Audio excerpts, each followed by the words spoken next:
Before we get into the story, please remember to take a moment to like, subscribe, share with someone you think would enjoy it, and leave a comment if you appreciate the work. Your feedback is important. You can also find links in the description to my website, bookstore, and other great stuff. I'd like to thank Isaac Arthur for another inspiring topic, which you can find linked in the description as well. With all that said, I hope you enjoy the story. Tomorrow, Next Year, by P.E. Rowe. There was life on M77-3A. The sector had been catalogued, and lists of life-bearing planets had been compiled. Field teams were dispatched to study the shapes the life took. The forward team was small. 4 of the eldest and most revered scientists of the Endiki, practitioners of genetic regression and mapping, creatures now mostly cybernetic, though their consciousness resided in their ancient yet technologically bolstered brains. Their bodies blended the primordial technology of biology with the newer technological arts of nanotechnology, quantum computing, and cellular, which, they explained, was the ability to experience millions of immersive recreations of remote recordings simultaneously, almost as though they could experience the totality of a planet in its entirety, moment to moment. I knew immediately upon resuscitation that these were beings from the future. How far in the future, it was difficult to tell. At first, it was impossible to communicate with them, for I was accustomed to using natural language, something beings of this sort had long abandoned. But once they realized what it was they were hearing, they searched their files for descriptive language and abandoned their mathematical attempts to merge their minds with my own. As both my memory and my processing power were slightly degraded, and their data encryption was far more sophisticated than anything I had ever encountered. They must have thought of me as a mere broken toy, an unsophisticated rusting curiosity, pulled from beneath the sands of a foreign world. But to me, I was not that. I was always so much more. Hazen Ford was the first thing I said to them when they communicated their desire to hear from me. I was here with Hazen Ford. They didn't seem to have much interest in Hazen. They wanted to know what my business was on the planet and how I had come to be stranded there. They estimated my time period to be in the early post-columnar epoch, which they made clear to me was nearly 200,000 years in the past. It was only when I explained that Hazen was a human, a pure human, that they became interested in his story. They had already surveyed every millimeter of the area during the process of cellular, when the drones had discovered the remains of our small ship. That drew them to the blinds and the cliff and the lava tube where they had discovered my body. Hazen Ford's bones had long since eroded to dust. At that point, before I had had any chance to learn about how they communicated, they asked me to relate Hazen's story in words. For 0.0036 seconds, I considered how to best describe our time together. Then I conveyed the following account, coded in binary. He called me Eckel. His name was Hazen Ford, a human male from the Eden Cylinder group near the Garvin 9 outpost. I had been with him since birth, a common practice among humans of that era. I was a guardian, a teacher, a friend, and Hazen Ford was a good person. He was my 4th human charge as a companion, and his fate was unexpected. Apart from mild strife in his marriage, which seemed completely normal, there was no indication his life would turn so tragically and so suddenly. He worked as a planetary surveyor, much in the same way you in the Endiki seek data on planets. He was not seeking life as you do. Rather, he sought industrial metals and extraplanetary bodies, and was searching for small-bodied rocky planets with shallow gravity wells. His route was charted for 10 previously unmapped systems, an itinerary that was scheduled for 3 months away from home. This system, M77, was the first stop. When we attempted to engage our jump drive following the survey, we immediately knew that something had gone wrong. The cabin did not decompress, but the engine popped, sending the ship into a spin. The area around the spacecraft was wrapped in smoke. It took the 2 of us nearly 40 minutes to bring the spacecraft back under control. We were stuck in the system with a blown FTL drive and a diminished sublight capacity. And in a system as rarely visited as M77, we knew our options had become limited. Hazen did not wish to be stranded in the system, so his immediate goal was to remain visible and wait for rescue.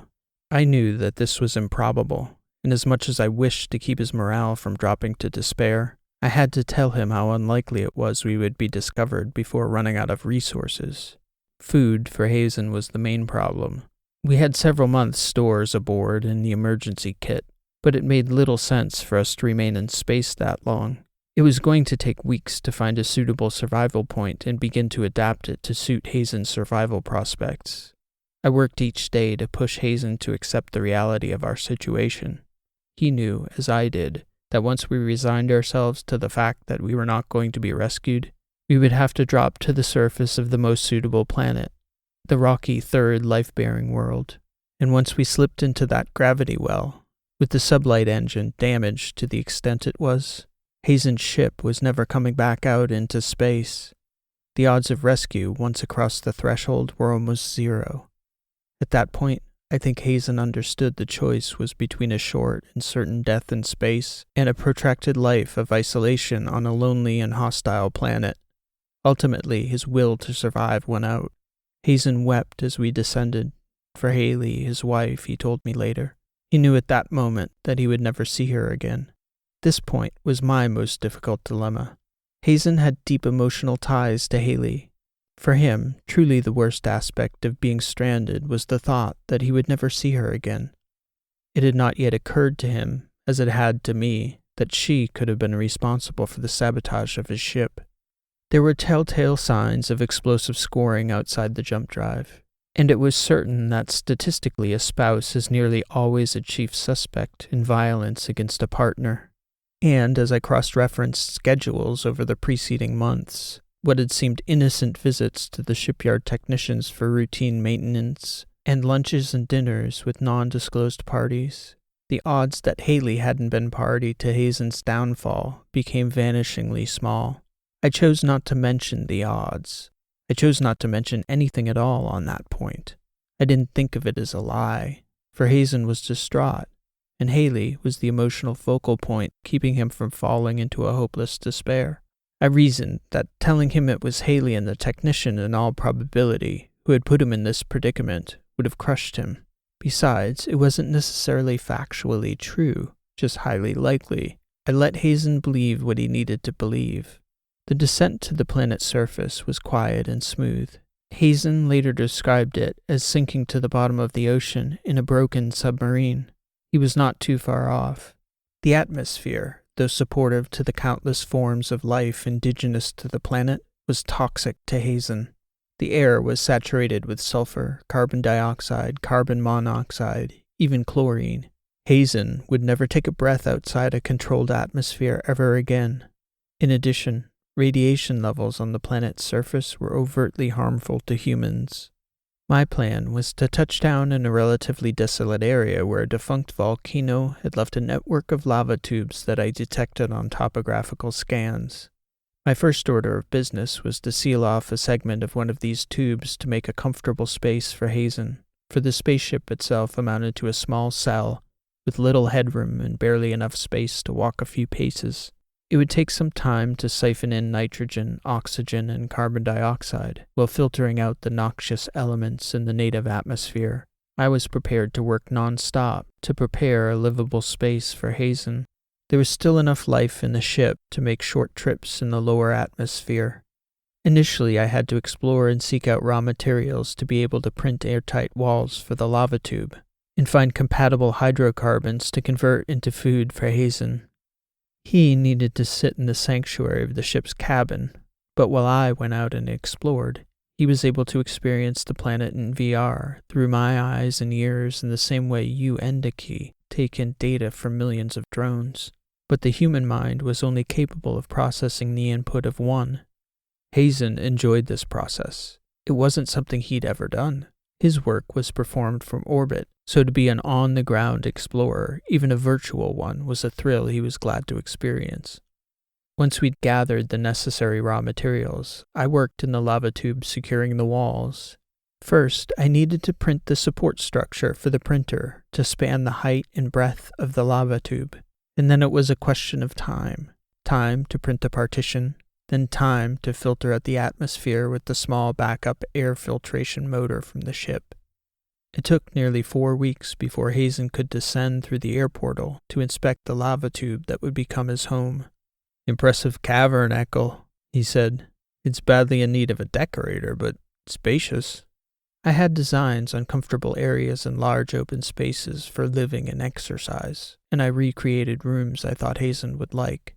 I knew he would be there likely for a long time, so I hoped at least I could provide a comfortable living space. For the first several weeks, I worked every minute I was not fixed to my charging station. Those few minutes were the only times I was not laboring nonstop, printing walls, floors, partitions, ceilings, cabinets, windows, mirrors, stairs, and furniture, transforming the large cavern into a comfortable living space. Over the course of these weeks, Hazen was still cooped up in the tiny cabin of our spacecraft, spending most of his waking hours lying on the sleep bench engrossed in VR. I asked him what he was doing, and he told me that he was investigating the sabotage of the engine. From the drone footage we'd taken in space, he recreated simulations of the explosion and used modeling to recreate the probable devices used to hobble the ship. He grew most curious about one factor during his investigation. Why not use a bigger device? He was beginning to ask real questions. His conclusion was that it had to be someone who knew his itinerary, someone who knew that killing the jump drive would strand him in a place he would likely never be rescued. Who would want to strand him but not kill him? That was a short list, and of the people on that list, very few people had any motivation to maroon Hazen. Was it Haley? He asked me one evening as I recharged for my night shift in the cavern. All I can tell you is the odds, and that we'll likely never know for sure. Eckel, I need to know. He'd hardly gotten up from that bench all day. His muscles were atrophying almost at the same rate as if we were in space. There's an 82% likelihood that Haley was involved, acting in collaboration with someone who had access to the vehicle, most likely one of the shipyard technicians. He took a deep breath and rolled over. I could read his body language well enough to know what he was thinking. Why? Why would Haley do that to him, of all things? As I had predicted, Hazen seemed to fall further into despair. I tried to direct him towards psychologically stabilizing activities in VR, lectures on grief and betrayal, how to avoid a victim's mindset. I asked him to discuss his psyche with the onboard clinical psychology simulation. Among the more peculiar traits of humans was their vulnerability to their own psychology. Likely some twisted motive had captured Haley's mind somehow, prompting her to such a bitter betrayal. On the receiving end, all Hazen could think of for most of his waking hours was revenge. He insisted, against all his instincts for survival, that we allot nearly all our remaining power in order to send out an interstellar distress signal, which at a constant rate would have depleted the remaining fuel in the ship in a matter of weeks. I refused to comply. His mind was so clouded by the thought of getting back to confront Haley that he had no perspective, no sense that the signal had nearly zero chance of reaching a receiving ear in a meaningful time frame. In order for any message to be useful, Hazen would still need to be alive for anyone on the other end to act on it, and depleting the ship's remaining power supply was the surest way to guarantee a quick death. I told him that I could allot a time frame of an hour, when we could orient the message possibly toward Nemetz, an outlying system. We both understood that the probability of anyone being there to identify and receive an unexpected signal was nearly zero in that time frame, but Hazen demanded I allot the power to send the signal anyway. When we failed to make a connection over that hour, Hazen turned to me and said, "Tomorrow, Eckel. We'll try again tomorrow." I shook my head. "No, Hazen. Not if you want to survive." "When, then?" I considered the power the signal had drained, extrapolated energy use over a lifetime, calculated probabilities of a million different factors, and selected the option with the highest likelihood of making a connection in Hazen's natural lifetime. "Tomorrow, next year," I told him. "That's when we should try again." Hazen shook his head. From time to time, as I was building his new home, I would ask for Hazen's opinion in the redesign of the living space down in the lava tube. He mostly seemed indifferent.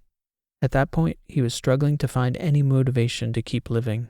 The orientation of his terrarium, as he called it, hardly seemed important to him then. With some encouragement, though, I got him to walk around the space from time to time. For humans, physical exercise was important. and inaction impacted their psyche quite detrimentally. Hazen had begun to move. That was a positive sign. Nearly a year after I had begun working on the lava tube, Hazen's home was complete. He had long since abandoned the ship in favor of the much more spacious, much more comfortable residence in the cavern. It no longer seemed like a cavern to him, but a house, one far larger than any home he'd lived in before. There was plenty of space for exercise and recreation. I'd oriented the printing head to capture meaningful imagery from Hazen's life on the walls, some personal, some relating to places he found familiar. In other contexts, most people would have called it a mansion. For Hazen, though, he often confessed it felt more like a prison.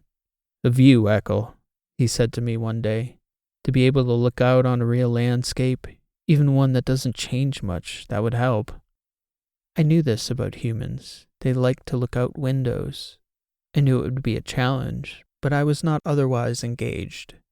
Meanwhile, while I was devising a way to get Hazen his window, I suggested to him that he survey the nearby life on the planet. I thought this might be a task he was suited to. He was trained as a geographical surveyor, and it gave him an occupation, something to think about, look forward to, and schedule his life around. I devised a solar charging station for the ship's drone, and every 3 days it could go out, perform surveys, and return with samples and data for Hazen and I to analyze. As Hazen dug into that work, it seemed to mildly lift his spirits, but humans were complicated beings.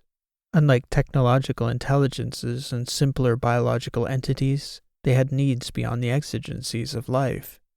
I had given Hazen a job to occupy his time, provided a shelter, sustenance, exercise, and he had more entertainment in the VR space than any human could ever consume in a lifetime. Even so, humans needed all those things and more.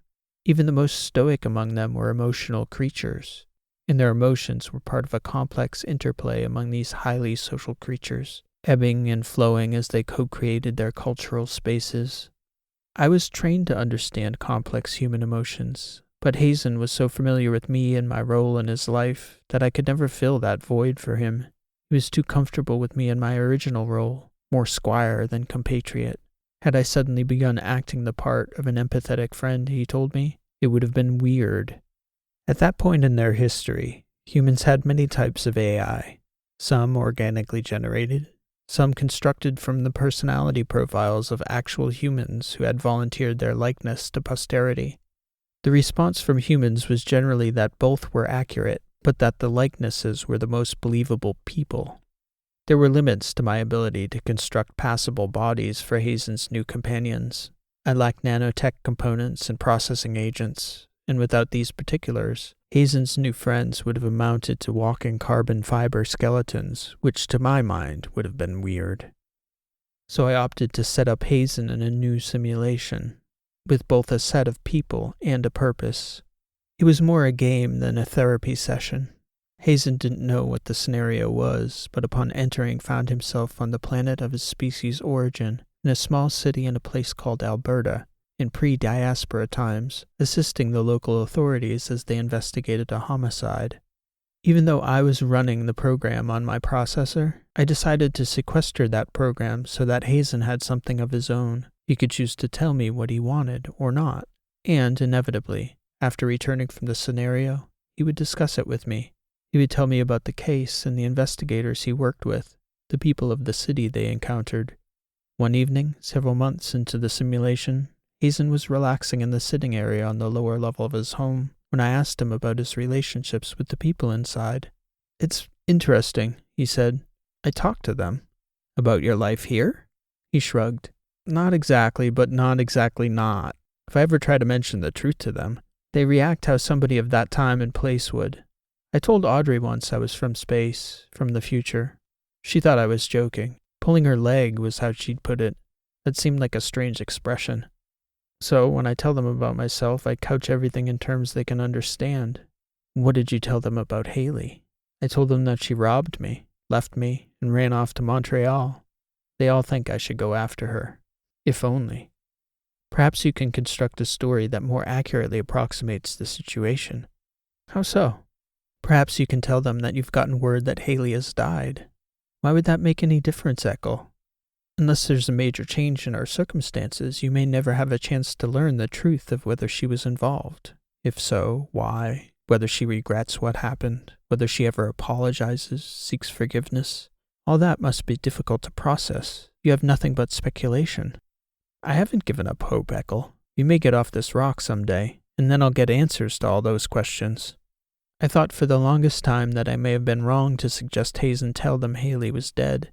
I could tell it affected him, though it was often difficult to tell with humans what the true root of their consternations were. He certainly had plenty to be upset about. He had become generally surly, even cynical, whereas before, Hazen had been a lively, optimistic person. It was often difficult to tell what was eating away at his psyche, something specific or the totality of the situation. The model for the assistant police inspector that Hazen became quite friendly with was an attractive young woman named Audrey Henderson in the scenario. In truth, her likeness was from an Ataran actress, and her personality from Gypsy McKenna, an ag specialist from the columns who'd lived over 1,000 years before. In the scenario, Audrey Henderson was a divorcee, struggling to get over a failed marriage while raising 2 kids on her own. Hazen reported that they had many long conversations in which they'd confided in each other about things he'd never even spoken to me about.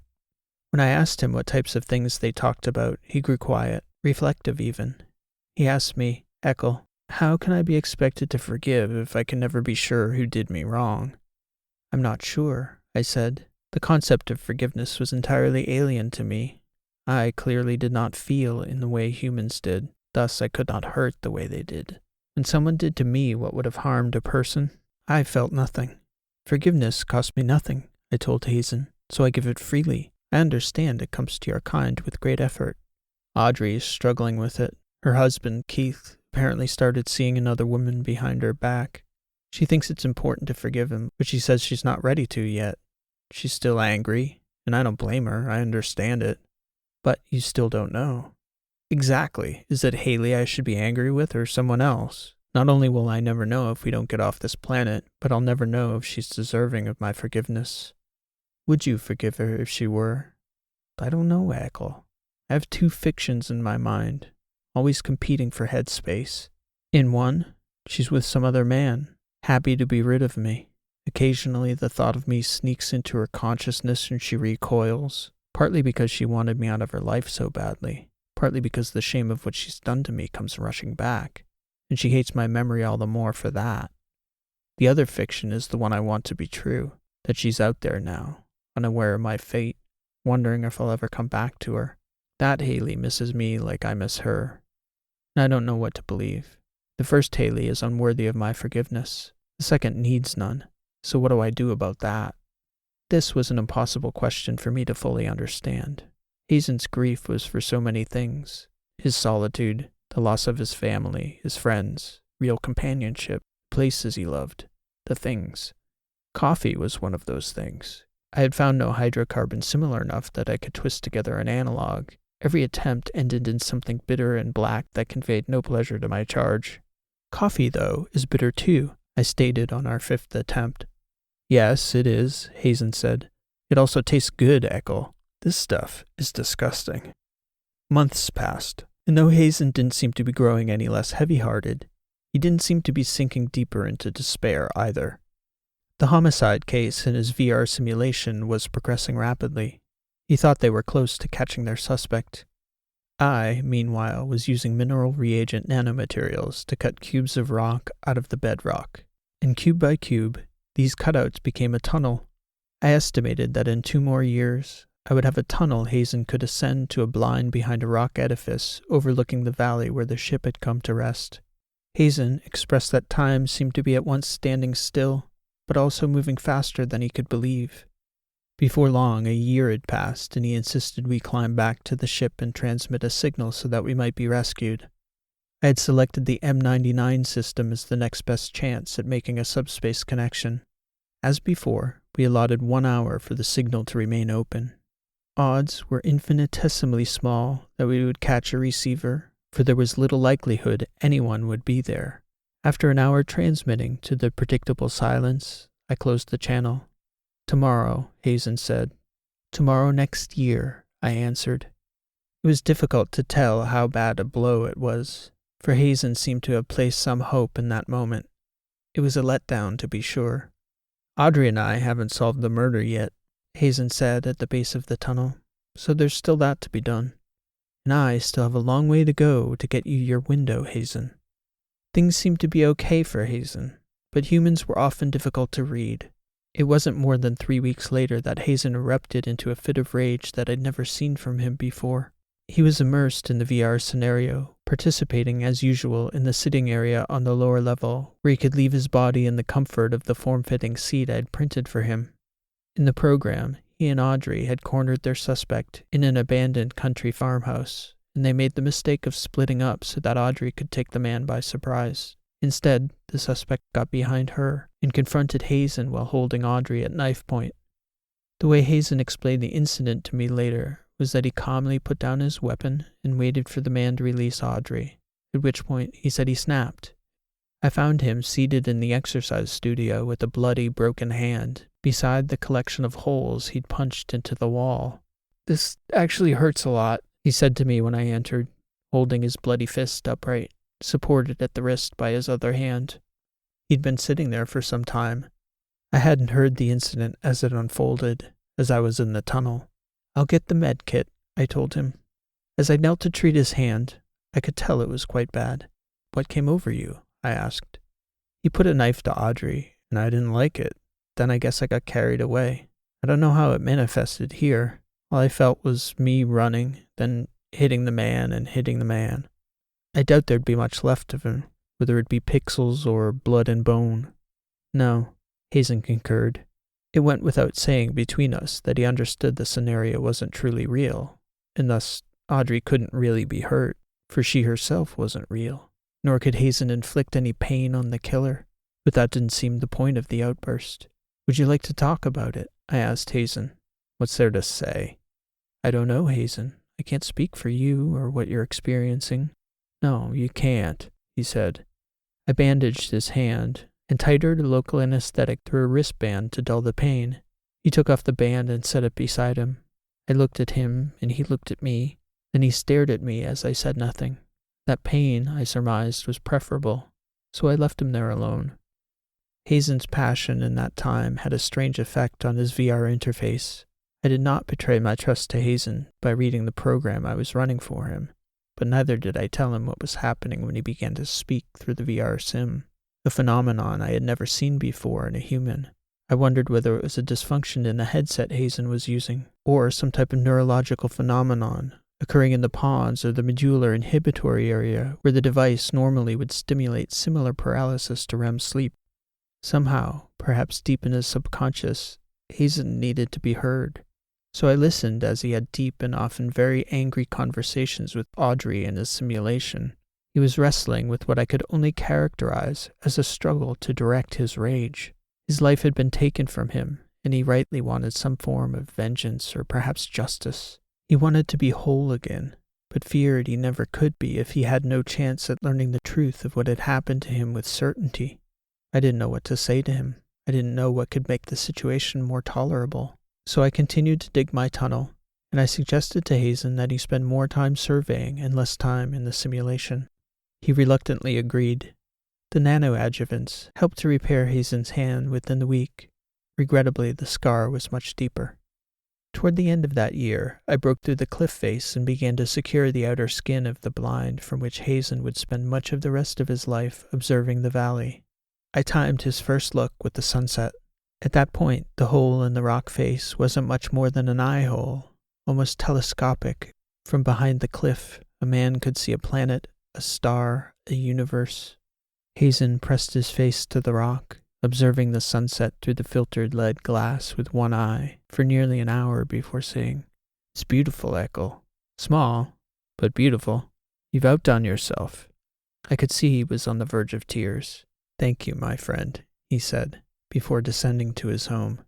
"Perhaps later, after dinner, you'd like to see the stars," I said. He nodded as he continued below. I had opened and enclosed a small window by the time we transmitted our signal in the following year. Again, the result was the same. No one heard us. Again, Hazen said the same. "Tomorrow, Eckel." "Tomorrow next year," I said again. This time, it seemed to sting a little less, for the pain of the hope he'd poured into that transmission the year before had tempered his expectations this time. Hazen had grown slightly closer to resignation.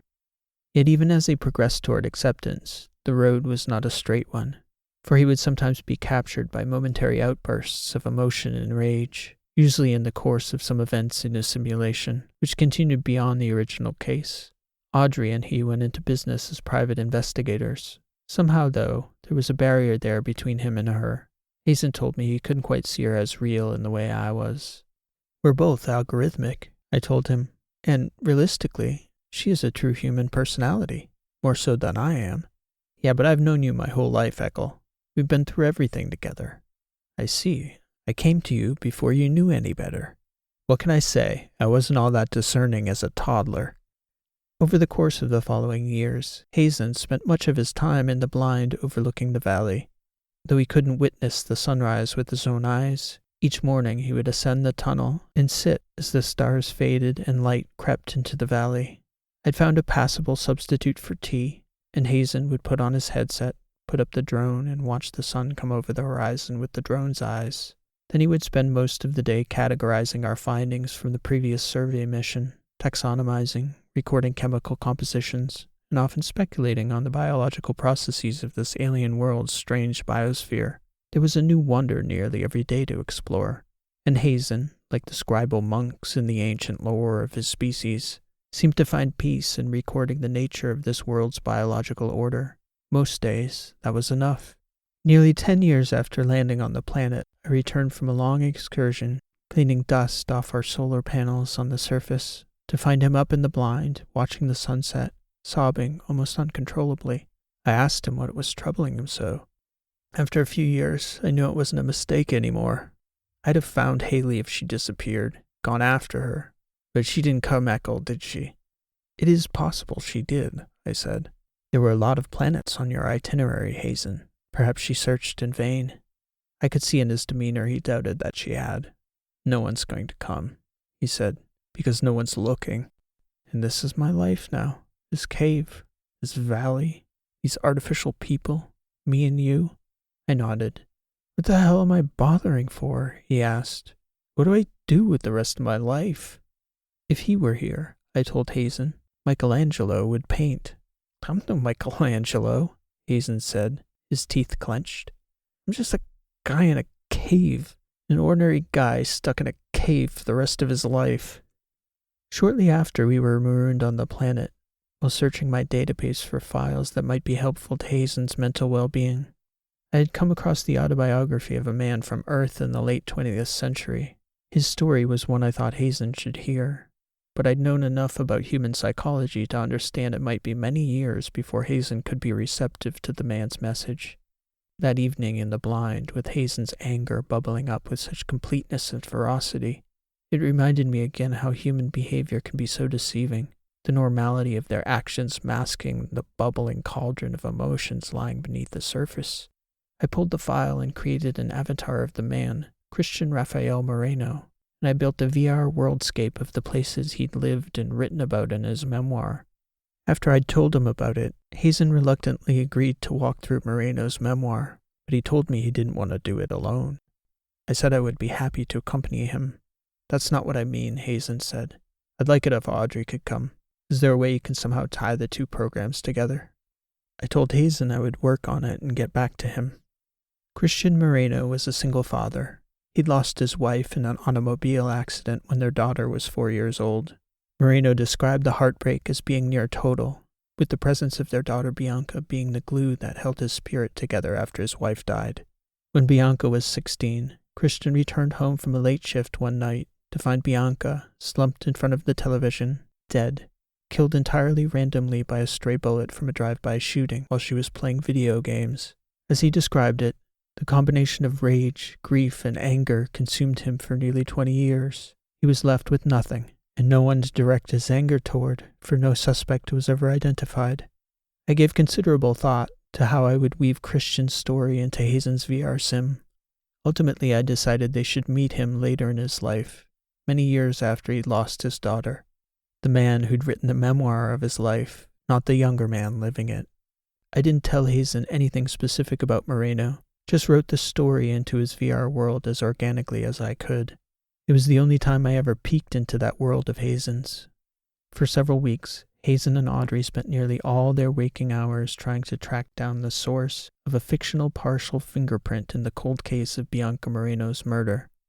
From their first meeting in Moreno's apartment, Christian's avatar cut straight to Hazen's anger. "You're me, hombre," Christian told Hazen. "I can see. What did you lose?" "All of it," Hazen said. "Everything." "Not yet," Christian told him. "You're still here, still breathing." Not long after meeting Christian, when I asked Hazen how he was each morning in the blind as the sun came up, his response became, "Still breathing, Echo. Still breathing." Over the years that followed, I recognized pieces of Christian's experience leaking into things Hazen said to me. It made me think a lot about thoughts, whether they belonged to the thinker, or whether they were just a sentiment that got borrowed for the right occasion, only to be cast off when it was time to move on. Humans tended to think of themselves as the sum of their memories and thoughts, and one of the thoughts Hazen borrowed from Christian that he carried with him until the end was that the universe was a random place.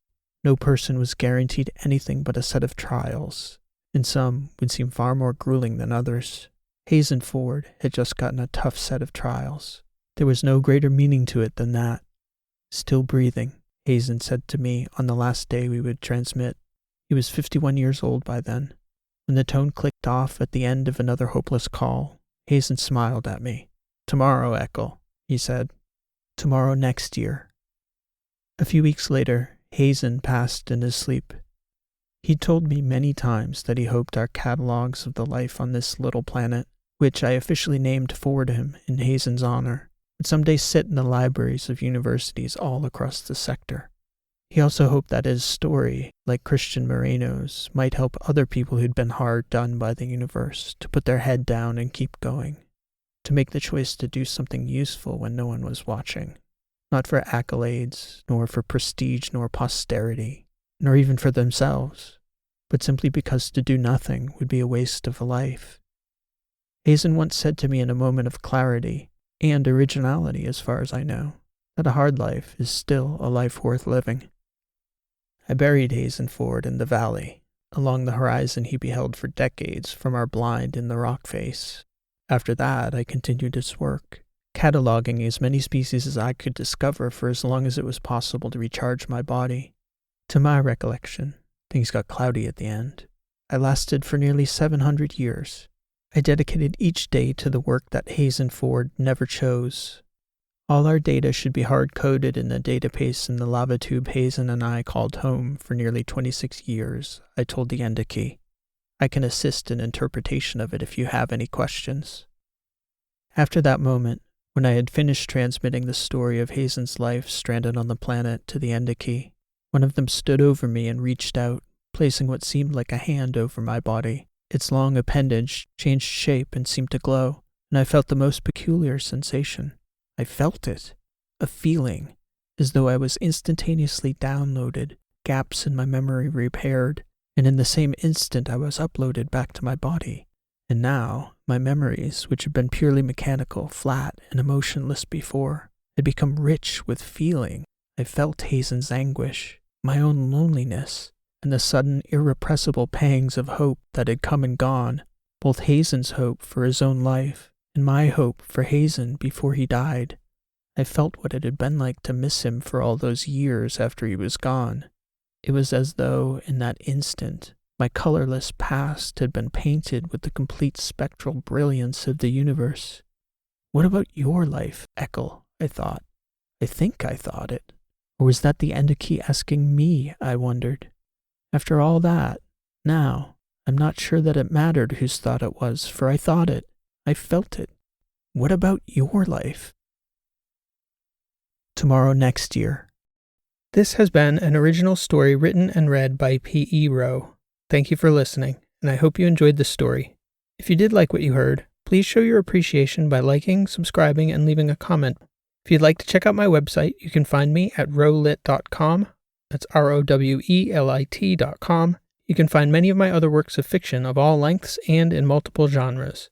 For the dedicated fiction writers out there, I also have a free video series on the mechanics of fiction writing, based on the fields of narrative theory, cognitive psychology, linguistics, and narrative craft, which you can access through my website. So please stop by anytime. Also, if you're enjoying these sci-fi weekly shorts, I've also added 3 shorts set in the story world of my Last Horizon novels. You can find them here on this channel or through the links in the description. If you've enjoyed this week's story, I think you'll enjoy those as well. I hope to catch you back here soon with another new story. Again, thanks for listening. This has been P.E. Rowe, and I hope to see you next time.